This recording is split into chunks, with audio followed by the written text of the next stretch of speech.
Assalamualaikum warahmatullahi wabarakatuh. Perkenalkan lagi, nama kakak Dwi Ainaya Saskia, NPM-nya 2017 86000087, Prodi PGSD STKIP Kusuma Negara. Nah, hari ini kita akan belajar tema 8, yaitu keselamatan di rumah dan di perjalanan. Subtema 1, aturan keselamatan di rumah. Pembelajaran 1.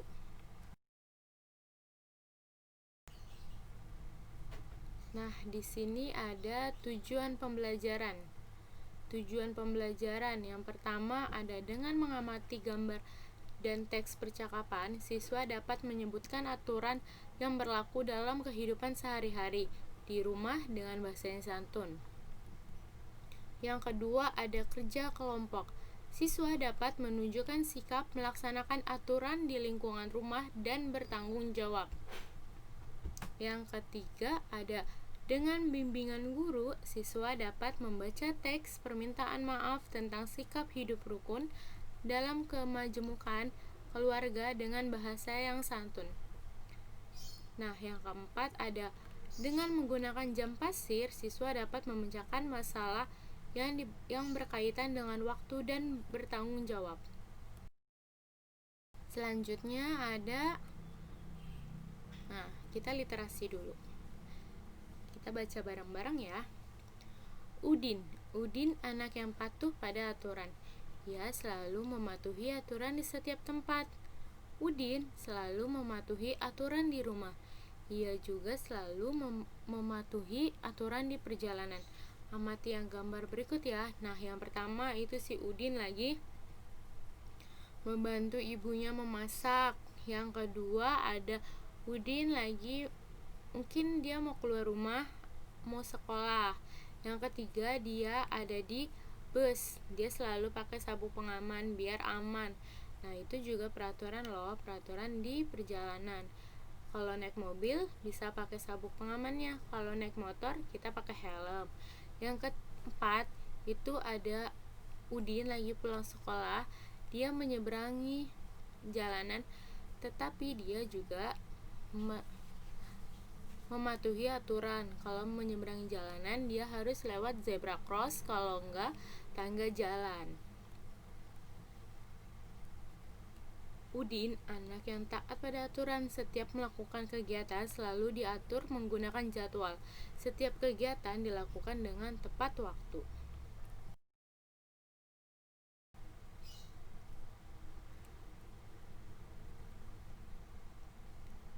Amati gambar berikut yang dengan teliti. Pukul berapa Udin sarapan? Pukul berapa Udin berangkat sekolah? Pukul berapa Udin pulang sekolah? Nah, perhatikan gambarnya dan perhatikan jamnya. Yang pertama ada Udin tuh sarapan. Di situ ada jam, jarum panjangnya ke angka 6, jarum panjangnya ke angka 12. Nah, yang kedua, Udin berangkat sekolah. Sebelum berangkat sekolah, dia berpamitan dulu sama orang tuanya.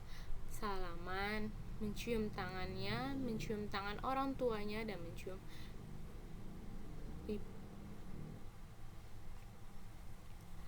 di situ ada jarum panjangnya ke angka 7 dan jarum panjangnya ke angka 12. Nah, yang ketiga, Udin pulang sekolah. Dia selalu mengetuk pintunya terlebih dahulu, itu peraturan di rumahnya. Jadi, sebelum masuk, dia akan mematuhi peraturannya.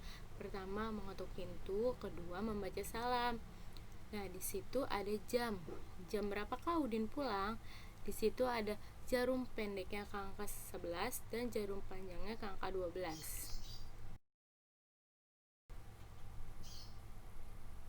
Nah, di sini ada tadi jarum pendeknya ke angka 6 dan jarum panjangnya ke angka 12. Nah, yang dibaca pukul 6 tepat karena jarum panjangnya ke angka 12 dan jarum pendeknya ke angka 6. Yang kedua, Udin sarapan.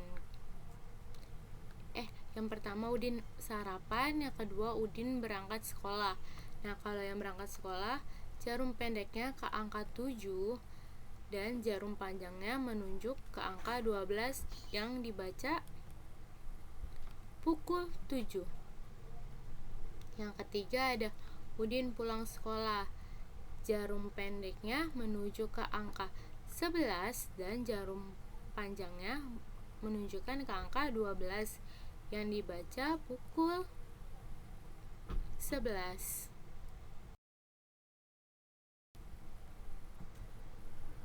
Ayo berlatih. Bacalah pukul berapa yang ditunjukkan oleh jarum jam berikut.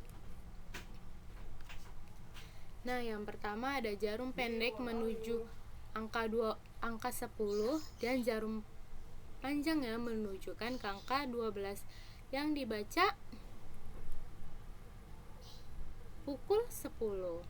Nah, yang kedua ada jarum pendek menuju ke angka 8 dan jarum panjangnya menuju ke angka 12 yang dibaca, ada yang tahu? Pinter, pukul 8. Nah, yang ketiga ada jarum pendek menuju ke angka 2 dan jarum panjangnya menunjukkan ke angka 12 yang dibaca lagi pukul 12.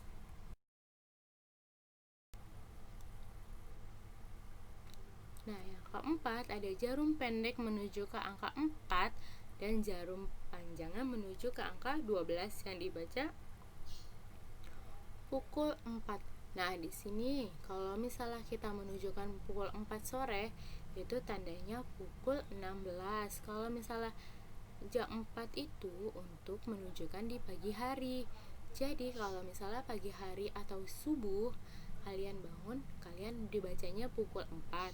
Kalau kalian dibaca pukul di waktu sore itu dibaca pukul 16. Yang kelima ada jarum pendek menuju angka 9 dan jarum panjangnya menuju angka 12 yang dibaca pukul 9.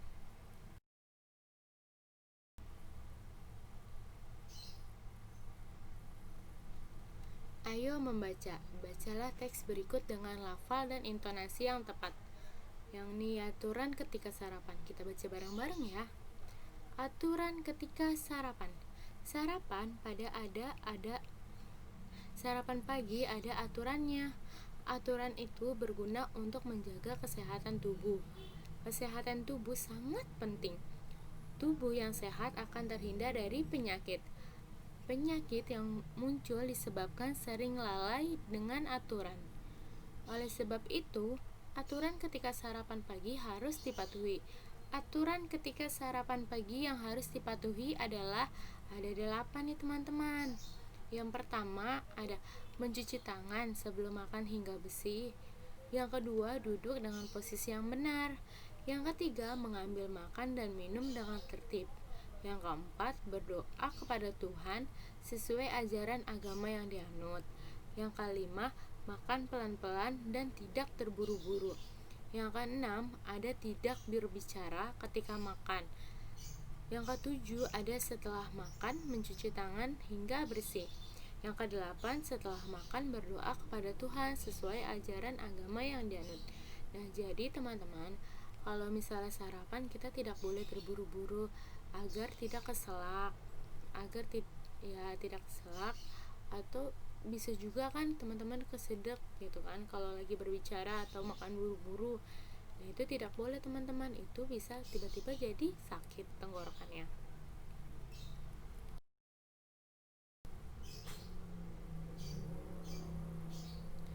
Ayo mengamati. Nah, di sini ada coba baca teks kembali aturan ketika sarapan pagi dengan teliti. Setiap kata Tuhan selalu ditulis dengan huruf besar. Huruf besar disebutkan juga dengan huruf kapital. Perhatikan kalimat-kalimat di bawah ini. Yang pertama, berdoa kepada Tuhan sesuai ajaran agama yang dianut. Yang kedua, ada setelah makan berdoa kepada Tuhan sesuai ajaran agama yang dianut. Huruf kapital juga dipakai sebagai huruf pertama kata ganti Tuhan. kata ganti Tuhan yang sering digunakan, misalnya yang pertama ada yang Maha Esa, yang kedua ada yang Maha Kuasa, yang ketiga ada yang Maha Besar, yang keempat ada yang Maha Pengasih, dan yang kelima yang Maha Penyayang, dan sebagainya.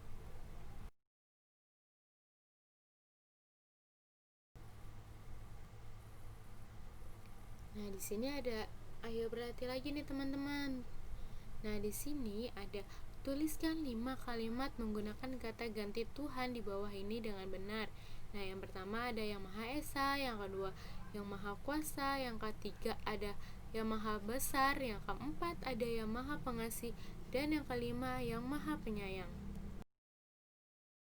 Teman-teman, kalau punya kakak seperti ini,